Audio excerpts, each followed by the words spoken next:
Hello, and welcome to this session, which is all about well-being if you've been made redundant. So I'm Paula Gardner, and I am a psychologist and founder of the Redundancy Recovery Hub. And with me today is Rachel McGuinness of Wake Up with Zest.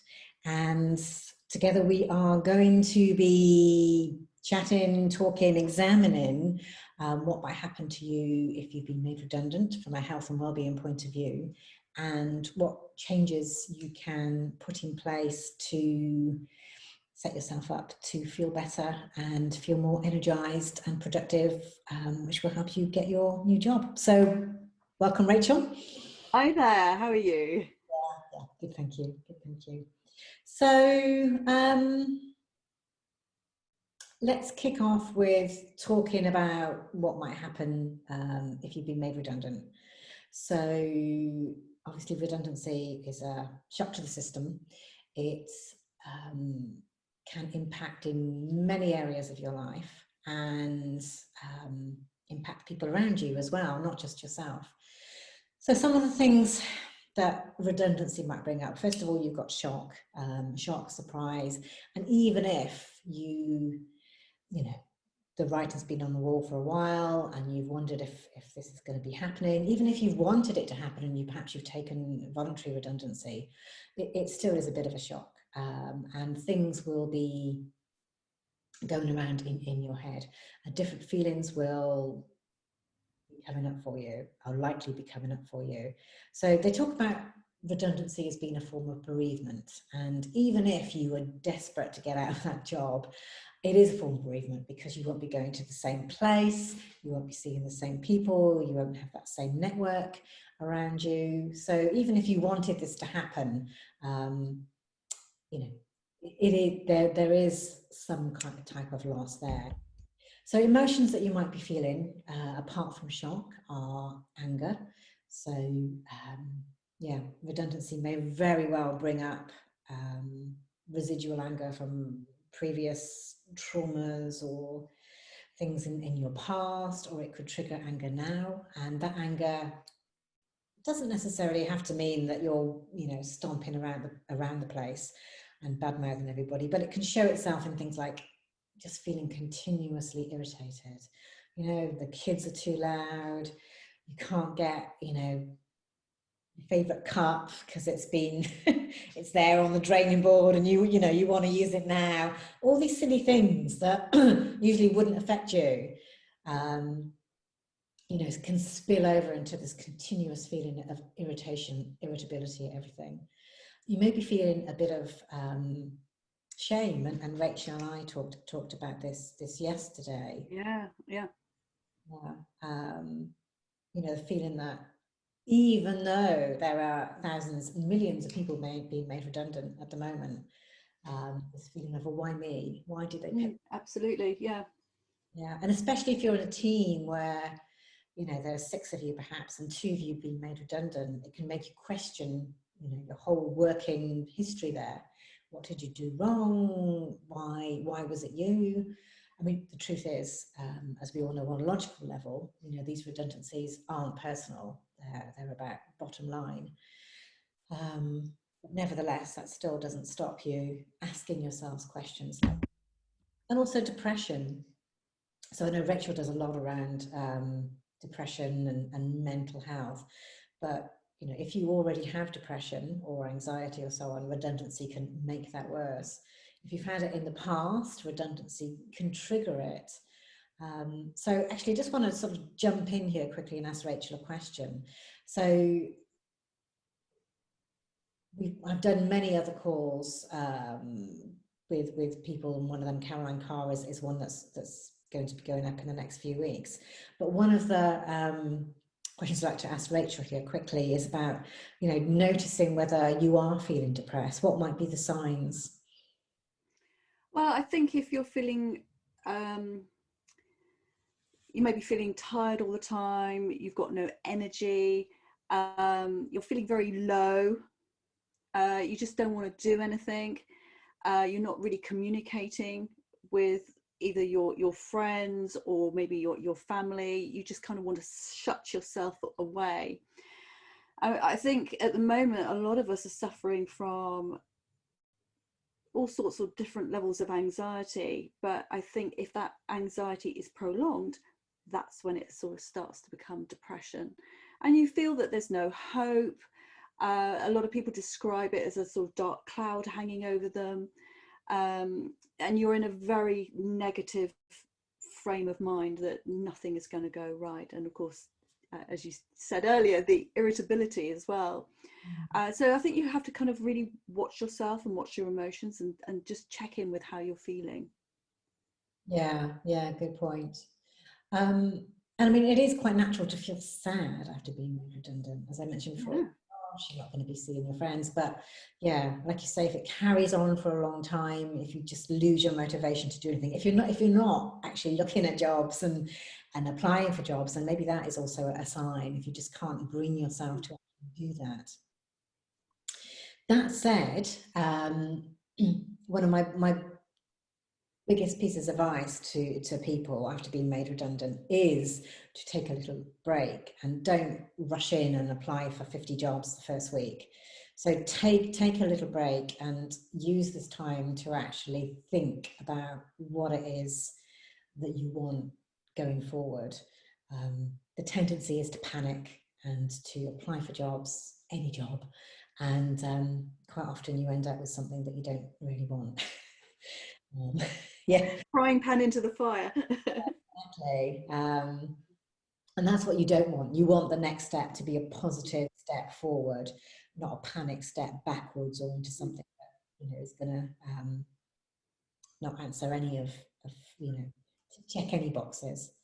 So my advice is, first, allow yourself to feel those emotions, but also recognize that they are quite natural, and give yourself a bit of time to let those emotions happen. And they're not all going to happen in 1 week. You may be feeling this for months after, but give yourself a little time, maybe a week, to feel the worst of it, and to also ponder what it is that you want to do next. Would you agree with that, Rachel? Absolutely, and I think you need to use that time to look after yourself. To I kind of call it nourish and nurture, because it may have been a big shock to the system. You may have been on furlough for quite a few months, and maybe you have been anxious whether or not you're going to get back to work, or whether you were going to be made redundant, and redundancy has happened. So it's coming to terms with it, and I think it's a time to sort of really look after yourself and give yourself a week or so to just make sure that you're getting back into a sleep pattern, because maybe your sleep patterns have been disrupted, you're eating healthily, and you're doing some exercise as well. Yeah. I mean, I have spoken to a few people who have had that threat of redundancy hanging over them for a while, even if it hasn't been mentioned at work. They've furlough, does this mean I'm not being made redundant? And a couple of them have reported that actually, now that they know, they actually do feel better. That sort of Damocles has gone, and they know what the situation is. Yeah, and I think they've probably had that sort of being in limbo taken away from them, that they now can sort of move on, and they can get on with their life or their career, or whether or not they want to start a business. But it's that decision that's being made for them, instead of, as you say, that sort of Damocles hanging over them. Yeah. And then the other thing I would say, when it comes to these feelings that are going to be rushing on you, and this time that you want to take out, is other people. So I know a lot of people put on a brave face. They think, oh, my partner's going to be really worried. I've got to put a brave face on for them, for the kids, and it's okay to say, I am sad, I am confused, I am worried. It's okay to ask for support at this time. It is one of those times where you can phone up a friend and say, look, you know, I'm feeling a bit shit. Can we have a chat? Because I need to put myself into a better frame of mind. So one of the other things that I would suggest doing is actually look at the support system you have around you. And some of this might be emotional, some of this might be practical. So it might be that, you know, one of the things that you do is sit down with your partner, if you have one, and actually, you know, look at your outgoings, look at where you can cut back, look at what changes you can make. I did a great call with Chef Julia Erdl a while ago, which is up on the site, up on my site, which is all about cooking on a budget, and she talks about Mediterranean food, in that you can switch things in and out as you like. But her big tip is to get together. She does this with her family, and go and get those massive big bags of rice or pasta, you know, which you can buy quite cheaply, and share them amongst the family. And I thought that was a really, really good tip. So you think about doing things like that. Yeah, actually on my site, and I think you've probably got it on your site, the Money and Pensions Department have got a money navigator tool, which you can use at any stage of your financial life. So whether or not you need to look at your pension or your savings, or if you're in debt, it will just help you budget. So it's a tool that will do it all for you, rather than maybe using a spreadsheet, and it's all free. Yeah. So yeah, so use these resources, because they will sort of help. But yeah, going back to buying things in bulk, you know, things like pulses and beans are really cheap if you buy them dried. Things like chickpeas and bolotti beans, or I'm just trying to think of the big butter beans, cannellini beans. They're all really, really nutritious, but dead cheap, and you can make some fantastic things with them as well. Yeah, yeah. And the other thing to do, which I think is relevant for anybody, whether they're made redundant or not, is just to check what's going out, your subscriptions. Yes. So for me, you've got things going out that you've just forgotten about. And just review those. Even things that go out once a year. So, you know, my building and content insurance goes out once a year, car insurance, that sort of thing. Have a look at those, and put them onto manual, if you like, so they don't automatically review, which gives you time to, you know, go to comparethemarket.com or one of those ones, and sort of review everything. Okay, so we've had, you know, letting the emotions happen, giving yourself a little bit of time to pause, to reflect, asking for support, you know, looking where you are financially, what can you do to reduce your outgoings. And the other thing, which the big exercise actually, which I find is really grounding, is to basically check in with your values. And this is something that you can do during that week when you are pondering and reflecting what's coming next. So, I mean, anyone who's in the, you know, the coaching, psychotherapy community, you know, values is one of our basic fundamentals. But for those of you that haven't really come across this term before, values are the things that we value in our life. These are the things that we would stand up for, and these are the things in our lives which, if they're missing, we don't feel particularly fulfilled. So, I mean, we don't go around going, my values are da da da, but these are really good to know. So, for instance, my own values are family. So, time with my family is incredibly important to me, which is why I was self-employed. I'm still self-employed now, but you know, when the kids were young, it allowed me to basically build my work and my business around my family. Another one of my values is learning and education. I love learning, education. I'm always learning something new, whether that's Italian or signing up for a new psychology workshop. So when in my work, learning is an integral part of it, and I always like to feel that I'm expanding, learning something new. And another strong value of mine is peace and space. So I know when I've done sort of interim work in the past and gone into a really busy office, the buzz of it is always quite nice for a few days, but after a while I yearn for my space and my peace, and my being able to get up and get myself a cup of tea and have a wander out the garden for 5 minutes before I get back. And these may sound like, you know, little things, but actually if you think about it, it's the little things in our life that make up our lives. You know, all the things that we're doing day by day. So one of the exercises that I often ask my clients to do is to actually sit down and think about what your values are. So on the Redundancy Recovery Hub, there is a actual article there about how to choose your values.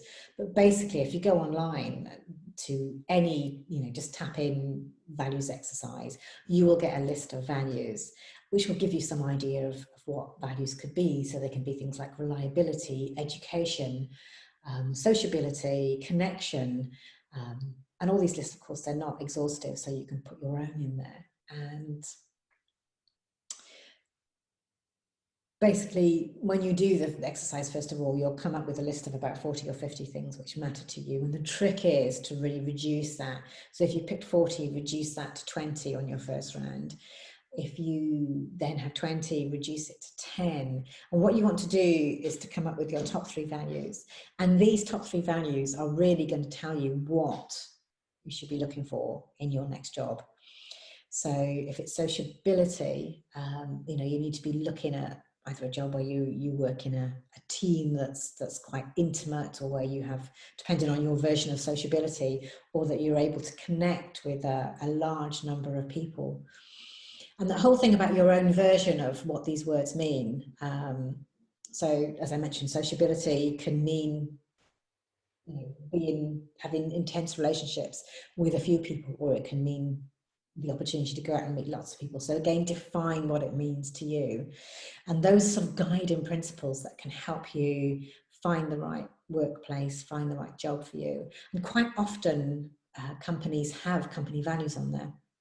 So for instance, take a really obvious example. If your values are very green, environmentally friendly and eco-friendly, then, and if those are not part of a company's values, or that company even goes against those values, even if you're desperate for a job and you start applying here, there and everywhere, if you get a job there, you're not going to be happy, and it won't be a great fit for you, and again for them as well. And that matters too from the other side. So knowing what your own values in your life are can not only help you choosing a job, it can help you choose the right workplace, but it can also help you choose, you know, everything from, you know, your next partner if you're single, to what you want to do in your free time, what will make you feel most fulfilled. So I'm guessing, Rachel, you've done the values exercise. I have. I was just thinking, what are my values? Definitely connection. Yeah. And I guess I am really motivated to help people with their health. So I don't know how you describe that as a value. Integrity is another one. Definitely education and learning. We never stop learning, do we? No. Yeah. It's an interesting one, actually, because I mean, it's very hard to define it in a way. We all know what it means, and it's one of those gut instinct ones. So, I mean, integrity, I would say, is one of my values. And, you know, sometimes when you go in to meet an organization, you just get this feeling in your gut that it doesn't fit. And sometimes that's about integrity. Yeah, and it's funny, isn't it, when you have like a value clash, something sort of jars with you about your value, or someone else's values, or as you say, an organization's values, and it isn't that quite that fit. But yeah, and another one for me is relationship. So that's sort of a very strong value, that look after the relationship, and yeah, and also I'm quite independent. So Yeah. like you, I like to have the taste of the corporate life, but it's nice then to have your own space and be able to have the freedom to work in the way that you want to. Yeah. And I think lockdown has brought up the importance of people's values, actually, because I know a lot, Definitely. yeah, like you said, relationships, a lot of people who have struggled, Mm. you know, like seeing somebody on Zoom is one thing, but, you know, just being able to chat over making coffee has gone. So, you know, relationships, again, it's not all about going through the big dramas together, is it? It's about sharing what you watched on TV last night, or having a moan about what's going on in, you know, with Boris and his gang, you know. The water cooler chats.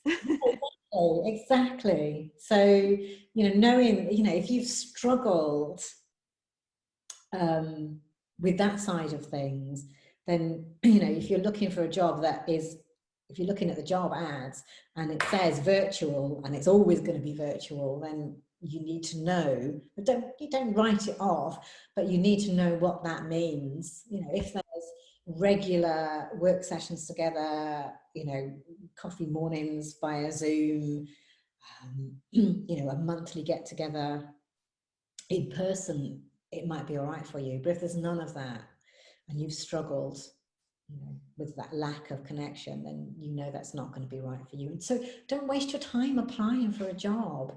You know, your time is better put to, you know, putting all your effort into the jobs that you know really do suit your values. And really do tick those boxes. And I think once you've done that values exercise, then you are set. You know what you're looking for, and it just grounds you. So that taking that time out, understanding that you might be a bit emotional, asking for support if you need it, and even if you don't feel you need it, maybe just sort of telling people this is what's happened to me, so that they know.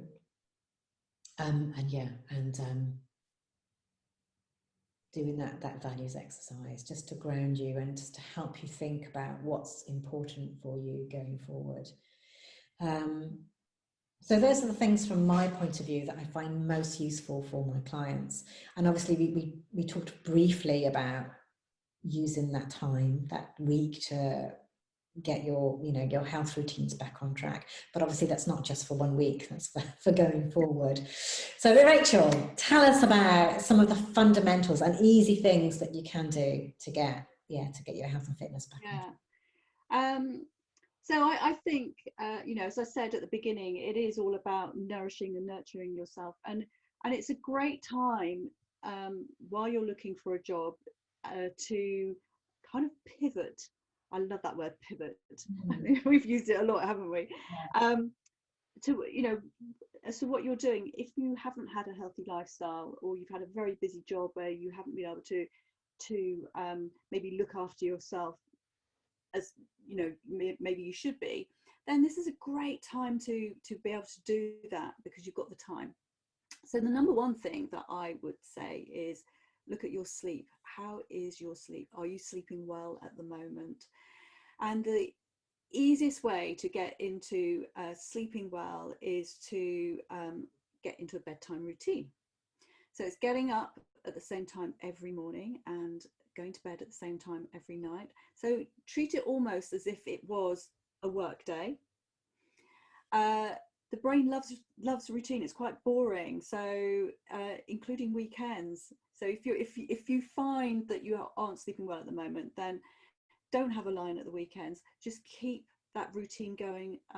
You can probably shift your bedtimes and wake up times by sort of plus or minus 20 minutes, but I don't recommend doing any more than that. Relax before bedtime. So turn off your tech at least 90 minutes before you go to sleep. Mainly because of the blue light, but quite often when we're sort of looking at stuff on our phone, it's either exciting us or stressing us. So if you're sort of flicking through social media, that's more likely to excite you because you're going off down rabbit holes, and before you know it, you know, it's like you spent about 20-30 minutes sort of just flicking through Facebook or Instagram. Or if you're doing email, that might stress you. Also, I recommend that you have a news embargo. So don't watch the 10 o'clock news, because it's all pretty depressing at the moment. And you don't want to compound, you know, how you're feeling and make it even worse. So check in with the news maybe once a day, or have it on an app on your phone that you can check. But yeah, just don't watch the news before bedtime. So it's really important that you do relax. So maybe you're in a sort of fairly low light. No TVs in the bedroom either. And maybe read, or maybe do some stretching or meditation before you go to sleep. So a lot of people kind of think, well, do you know what? Maybe this is a great time to get into meditation, but where do I start? So there are apps. So there are apps that are on a subscription service. So things like Calm and Headspace, but there are loads of free meditations and mindfulness sessions out on the internet, all free of charge. I always say YouTube is your friend. So it's great to be able to sort of get into that right headspace. If you're feeling very low, this will help you. So get into the practice of mindfulness and meditation. And it could be a time to start eating healthily. So we have given you some top tips about how to buy food more cheaply. But also, say for maybe fruit and vegetables, try your local markets. They're going to be a lot cheaper than the supermarkets. Or if you're living somewhere where maybe there is a rural trust, or there are allotments that sell vegetables, say in your area, if you're living in a town or a city, you can get some really cheap veg. I was getting fruit and veg from a rural trust just down the road, and a week's worth of fruit and veg was like 10 quid. Wow. Yeah, really, really good. And it was lovely. It was good quality stuff. Plus we were supporting a charity as well, because it was giving vulnerable people a job. So you had that whole thing around purpose and meaning, which I shall talk about a little bit in a moment. But just being able to get all this these beautiful fresh fruit and veg was just incredible. And maybe it's time to start getting the cookbooks out, or going online for recipes. Jamie Oliver is great, and he's got a website which has got loads of recipes on there and videos. He's got a Facebook channel, so you don't even have to buy the cookbooks, and loads of really good stuff on there. And try to keep into a routine as well. I think one of the things is having structure to your day, so that you have a routine, that you're doing things more or less at the same time every day. Some people may go, but I like the variety, but actually at the moment it may be good to have that structure. So you're getting up more or less the same time every day, you're going to bed at the same time every evening, and then you're working with your energy. So maybe you are going to be, after you've done your 2 weeks of rest, maybe in the mornings you're applying for jobs, or looking, or doing some research, and then the afternoons you're just being kind to yourself and having that time off. But it really depends how your body clock works. So if you're a early morning lark like me, and you're a lark as well, aren't you, Paula? You like to get up, get things done, and then your sort of energy wanes maybe during the afternoon and early evening. But for some of you, you might be a bit of a night owl, so you can adjust your to work with your body clock. So maybe you want to sort of start applying for jobs or working on research sort of later on in the afternoon. It's also important to put fitness into your day. So this is a great opportunity to use this time to look at how fit you are, what you want to do to improve it. And loads of people kind of think, right, okay, the first thing I've got to do when I want to get fit is just run. It's like, no, you don't have to do that.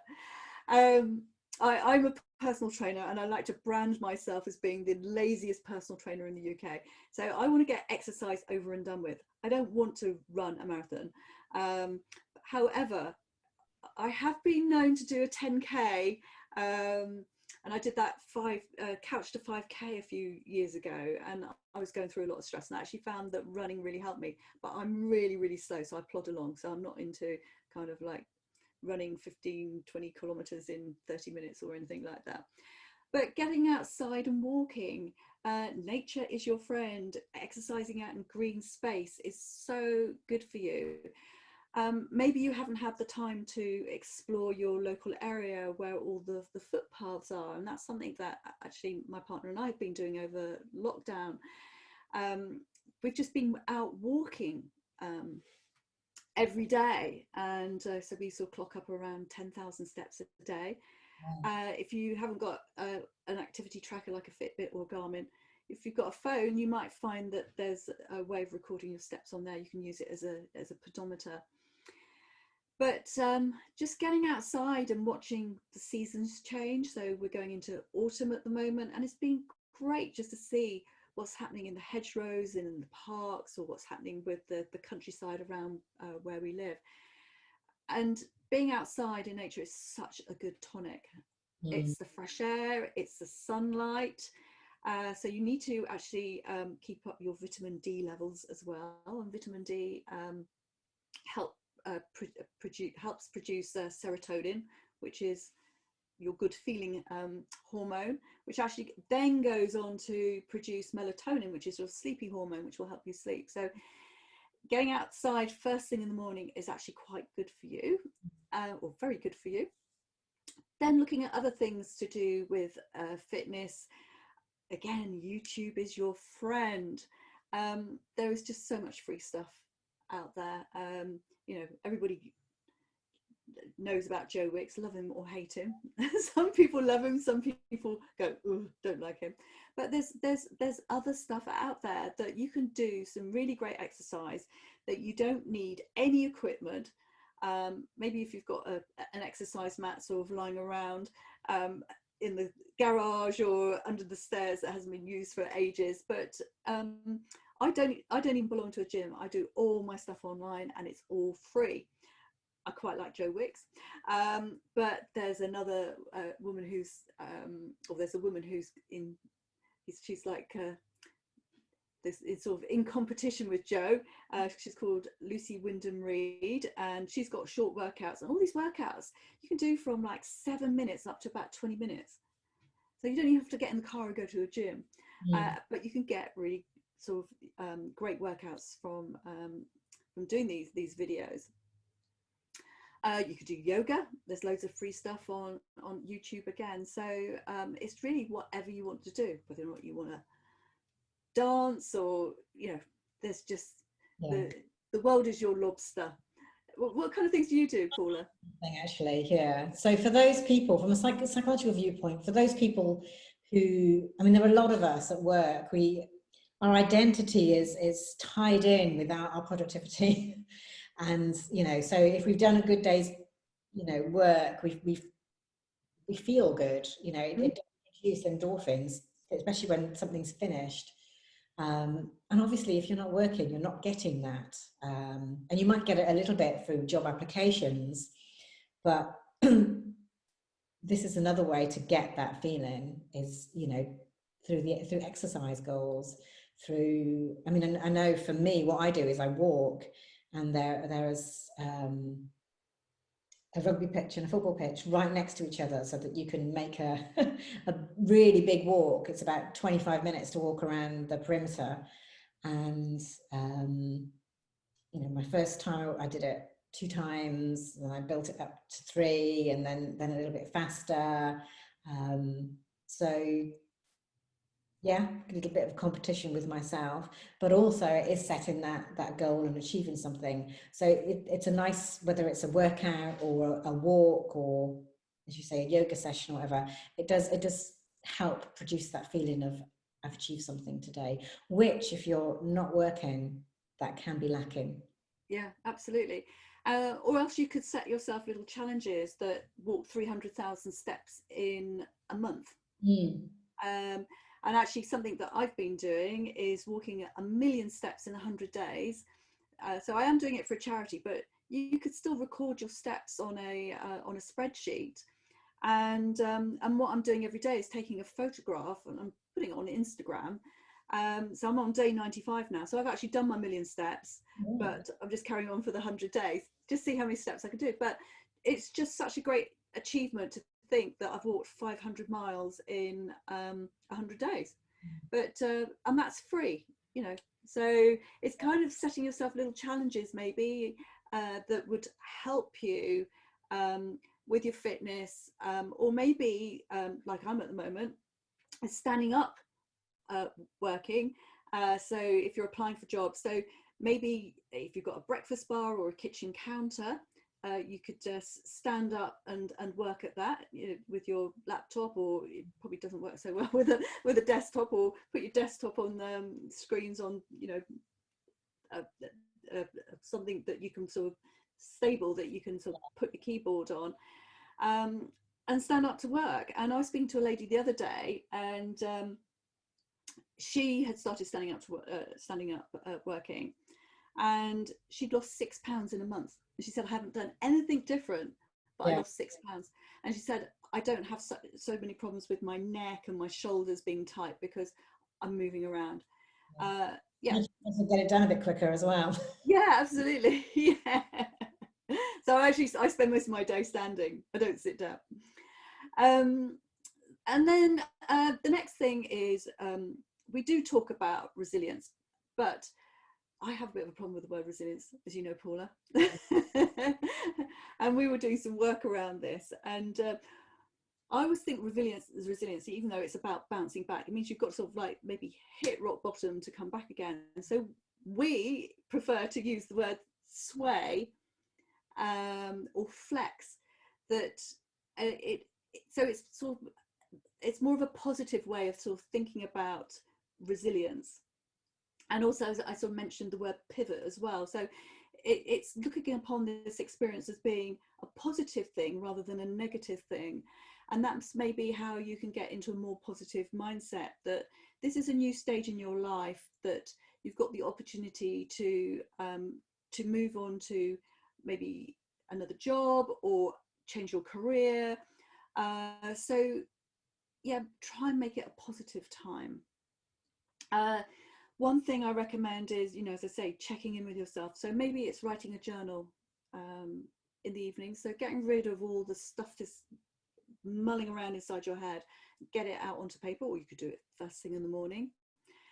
Or write down 3 things that you were grateful for during the day. So I've got like a little gratitude journal.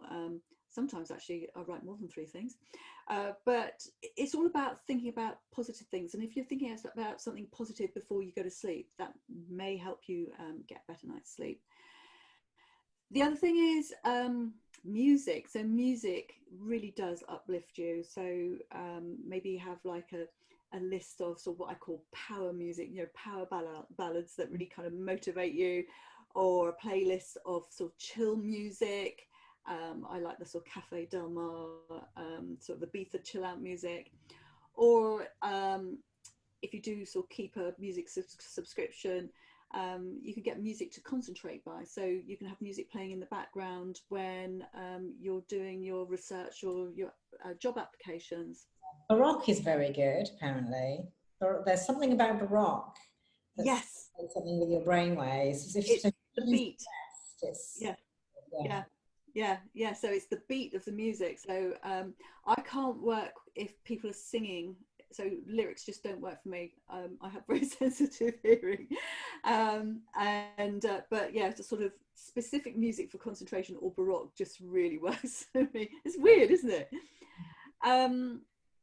Another thing is to think about purpose and meaning. So we talked about that with, you know, maybe buying your vegetables from a rural trust where it's all helping other people. But, you know, maybe at this time you could be going out and working in a charity shop or volunteering for something, because when we have purpose and meaning, it makes us feel better because we're giving something back. So that will give you a lift as well. So have a look, you know, what's going on in your local community that you could help with. For example, I'm just trying to think what's going on in my local community at the moment. Obviously charity shops, but maybe I can't think of anything. Organisations out there looking for mentors. So exactly, yes, yeah. Been a mentor for a couple of places that help young disadvantaged people, and yeah, I mean, it's been hugely rewarding for me as well as anything else. So that's another example. But even I think things like, you know, you're talking about the walk, you know, that was it, million steps in 100 days. Yes. So you can, I mean, I think Facebook has got lots of these sort of things going on, these challenges that you can join. And even that is a little bit of a purpose, because you get into a community, don't you? That's right, yeah. So they have a Facebook group.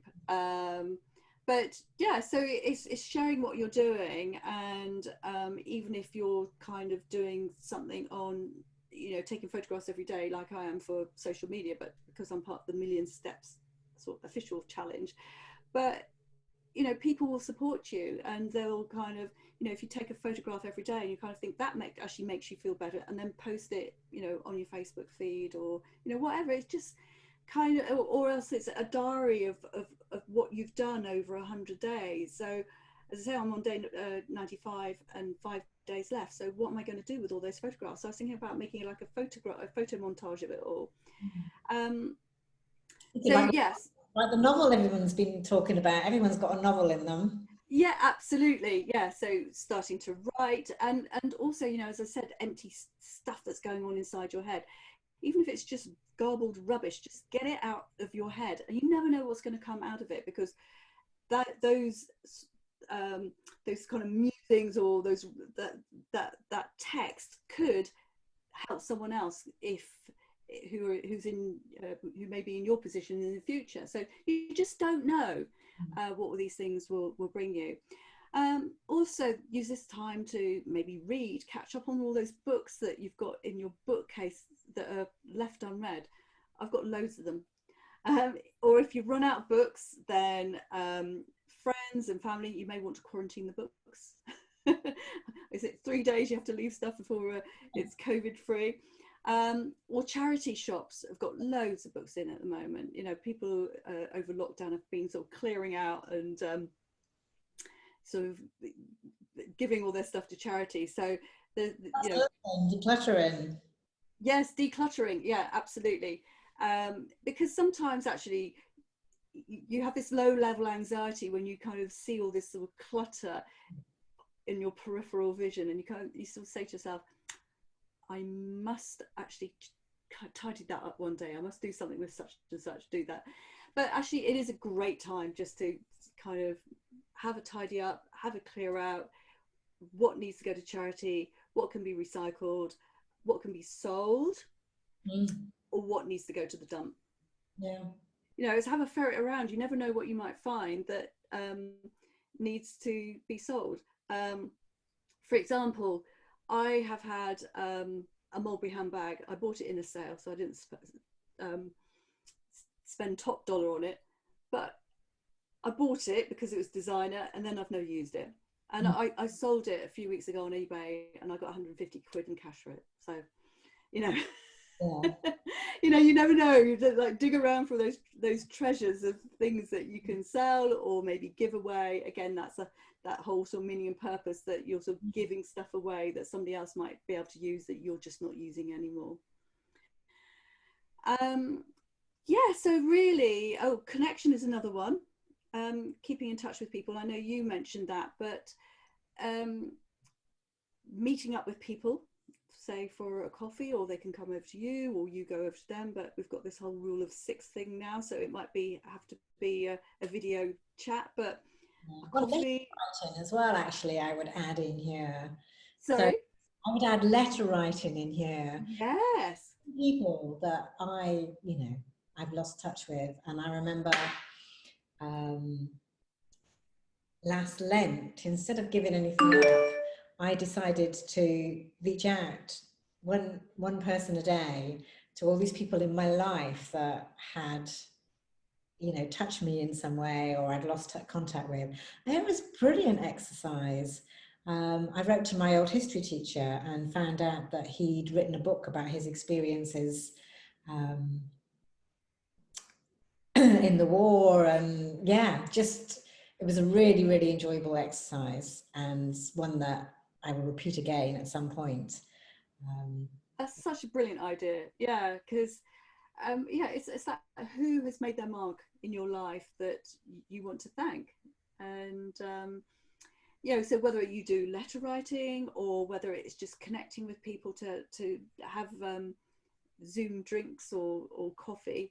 And actually, that's one of the things that I've been doing over the past few months, where I haven't been able to see people or haven't been able to travel, is to have Zoom drinks. And it's great because we've done it sort of all over the world. Yeah. And there is a theory, this psychological theory about loose connections. Mm. So, you know, the connections that are close to you, they may be quite supportive, but when it comes to job hunting, they're probably not going to be able to be that helpful. But when you go further out and meet connections of them and connections of them and connections of them, that's when you're likely that for that serendipity stuff to happen, and somebody will go, oh yeah, I know this company, they're starting to hire.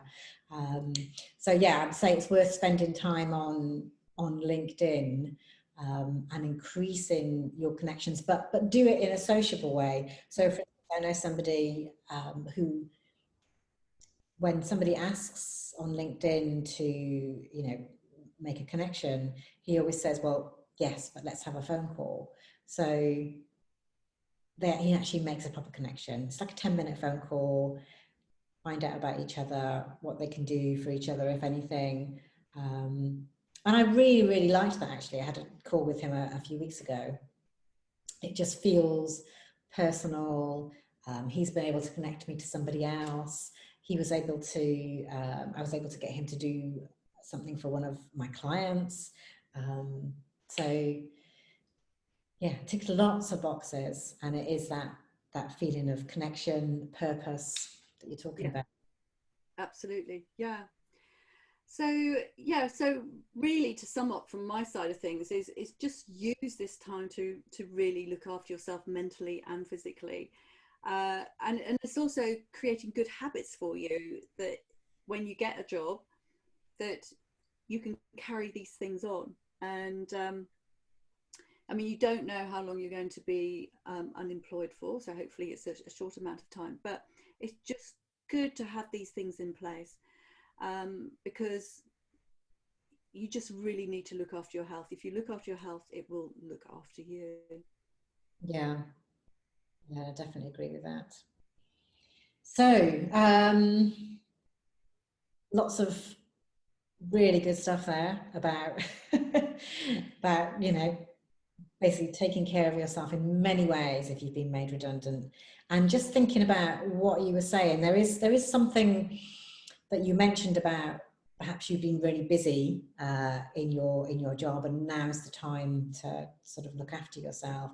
And to that, I would add, you know, if you've had a job that has, you know, you've been run ragged and haven't had the time to exercise or haven't been able to sleep properly, then, you know, maybe that is something to consider in your next job. Maybe you might want to think about something that is going to be less intense, or 4 days a week instead of 5, or, you know, think about things like that. And actually really getting into the healthy eating, looking after your sleep and the exercise, you'll probably recognize how important that is for you, and not want to do something so intense and full on again.